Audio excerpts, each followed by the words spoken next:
We have a couple more sheep coming up. Excellent.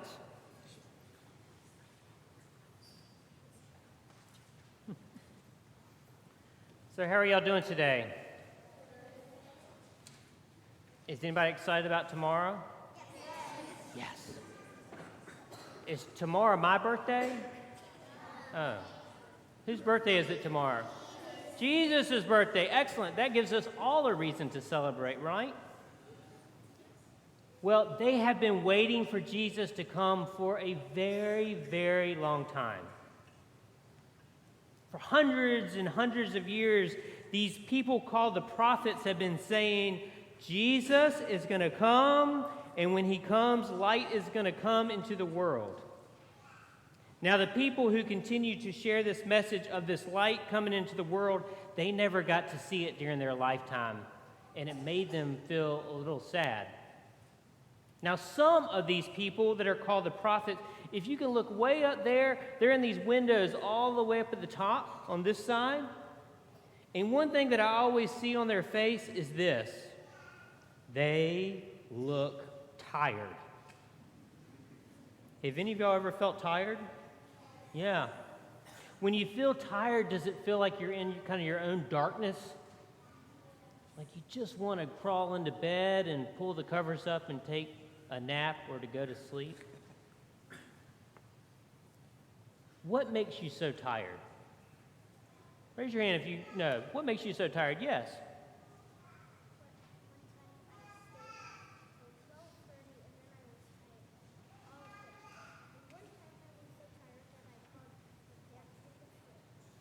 Okay, so we call the pantry the fridge, was one example, but the biggest example, and this is good for all of you, especially sitting in this area, not to stay up at 12:30 or later, especially tonight.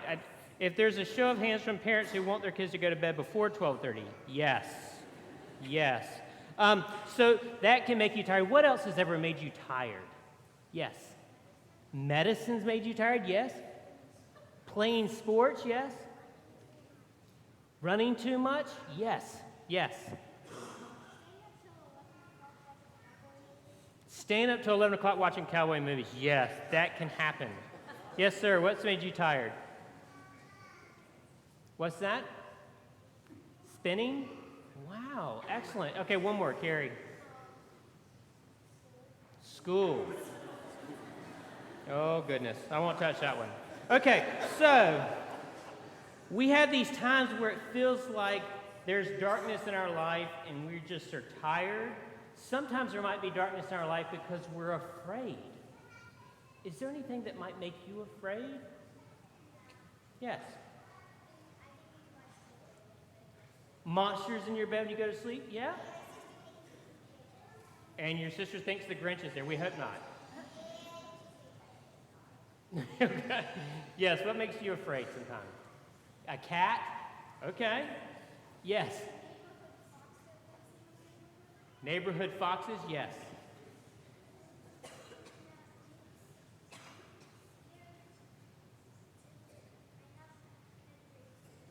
Yeah, bad dreams, that will happen. Has anyone ever had a bad dream? Yeah, and that really makes the darkness feel even darker, you're right. So today, we are celebrating Jesus coming into the world, and Jesus coming into the world is bringing light into the world, and it's also bringing a great, great hope in the world.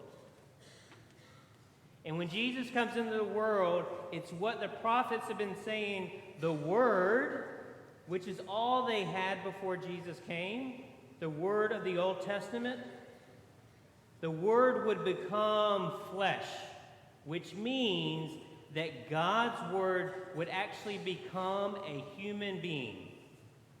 And that human being comes as a baby in the manger. And you can see right over there, you see that picture right over there? There's a picture of Jesus in the manger with Mary and Joseph. You see that? And it says above it, a light to enlighten the Gentiles, which means I'm bringing light into any darkness in your world, whether you're tired or you're afraid. Why do you think that it was important for Jesus to come? Yes. He was going to make the world a better place. I think that's perfect. Most of all, Jesus wanted us to feel more connected with God, also so we could be more connected with each other.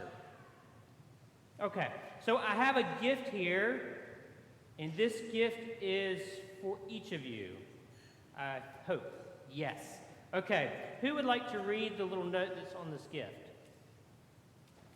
Come here, Karen. Read it nice and loud. Louder.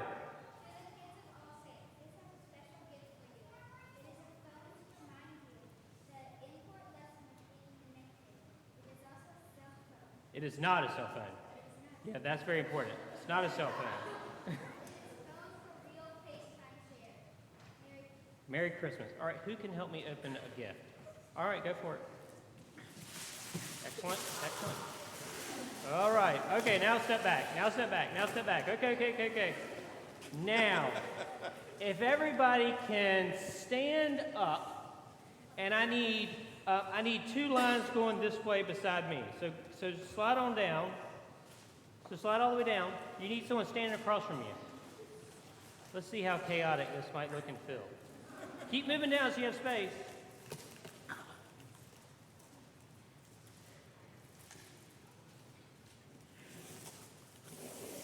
Okay.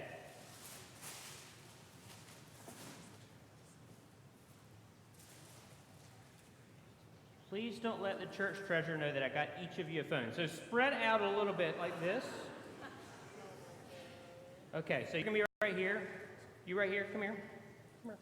Stand right here. All right. So, you see how we're doing? We're making a little bit of space. So grab one, get a partner across.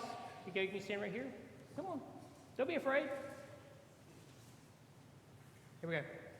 Here we go. So there's got to be a person. So let's go all the way down. Yeah, we want our folks to be able to experience. Let me hand me that. May I have that cup?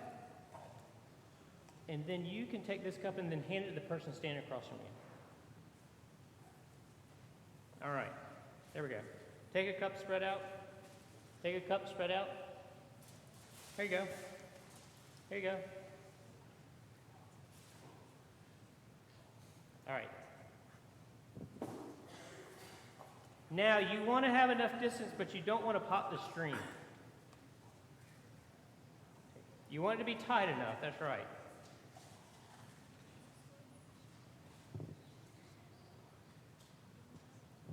Now, the lesson for all of us adults is this: as we look at the year ahead, it is okay to talk to the other person on the other side of the aisle.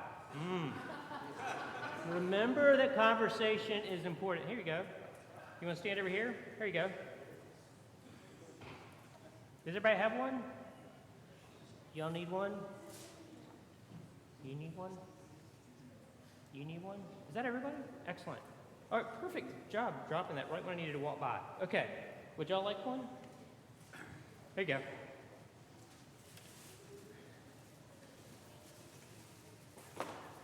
I would like for you to do this.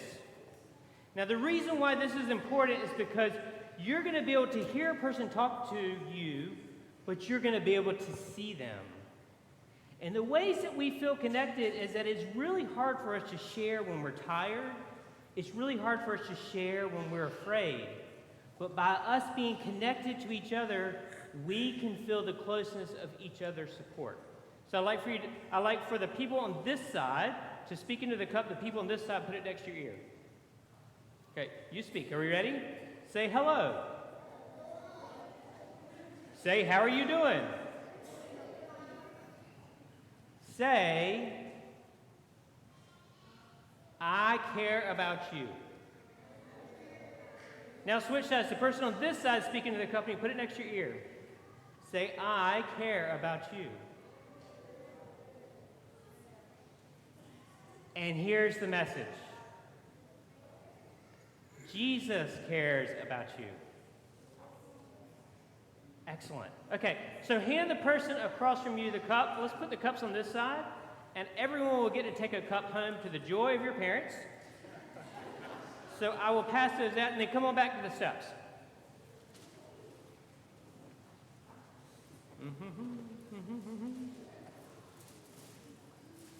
And you can put a cup inside the other cup and they travel really well. Much better than a flip phone. Okay, come on, have a seat. Come have a seat. You can take one, sure.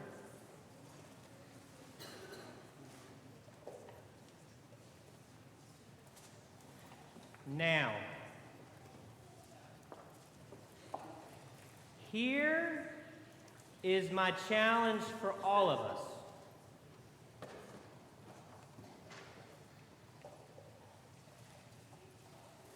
Tomorrow, even if you get a cool electronic device, even if you might get a cell phone, even if your parents or grandparents might get a new cell phone, my challenge is this. Are we ready? Leave it in its package.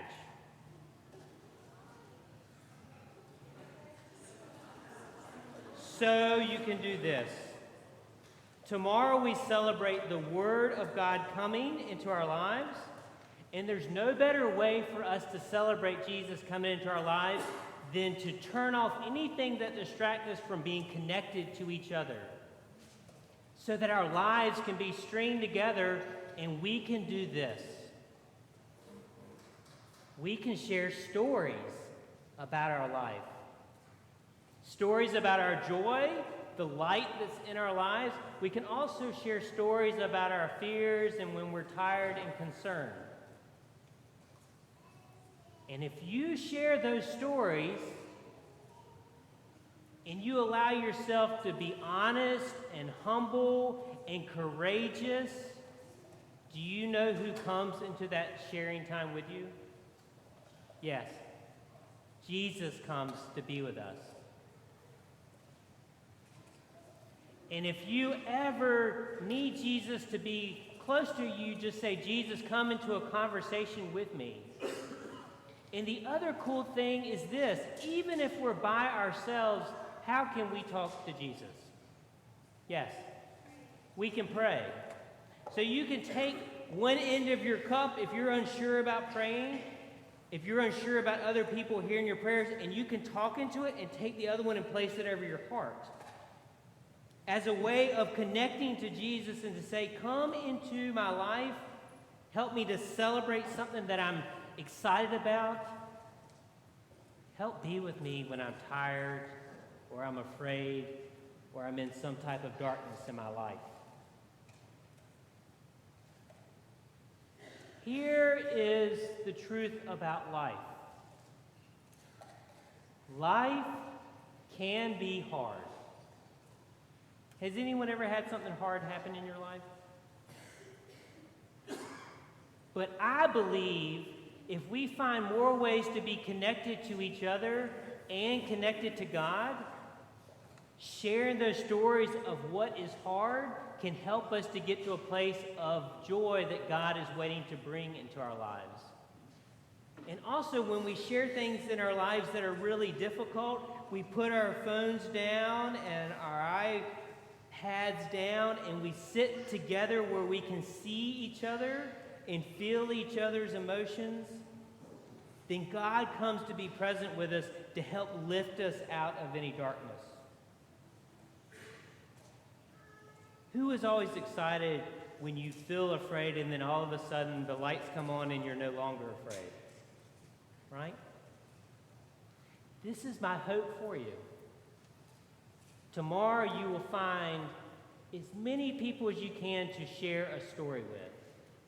Who has a great story to share? Right.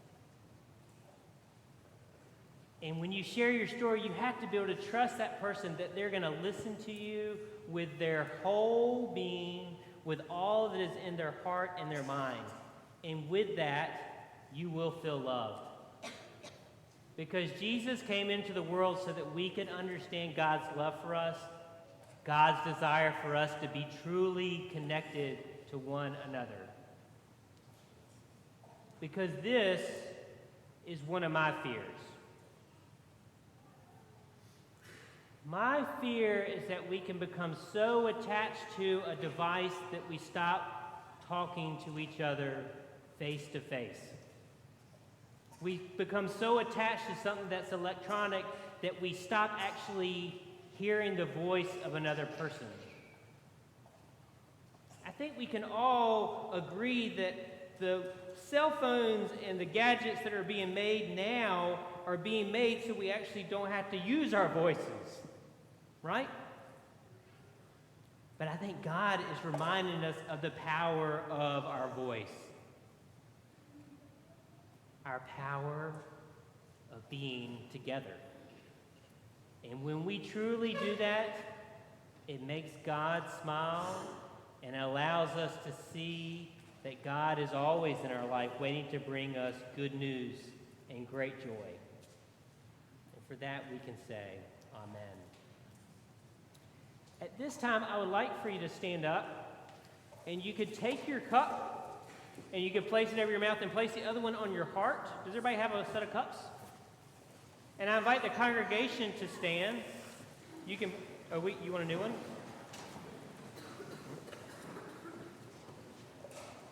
Okay.